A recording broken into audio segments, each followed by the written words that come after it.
عزیز طلباء و طالبات، ابھی آپ نے مرثیہ تلک کی موت پر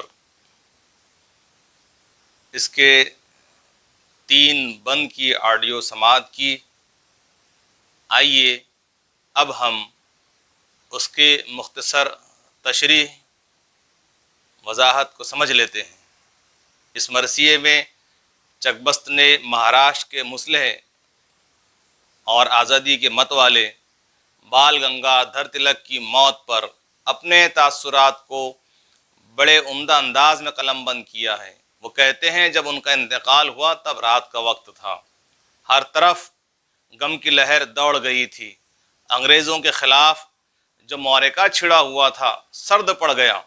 تلک ایک شیر کی مانند تھے، اب اس شیر کی کچار سنی تھی، ہر طرف بے بسی اور بے کسی کا ماحول تھا۔ دوسرے بند میں انہیں اپنے وطن عزیز کی دولت، وطن عزیز کی عزت قرار دیا ہے اور شیر دکن، ٹیپو سلطان اور پیشواؤں کا وارث کہا ہے۔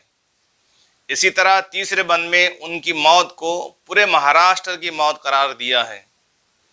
گویا شاعر نے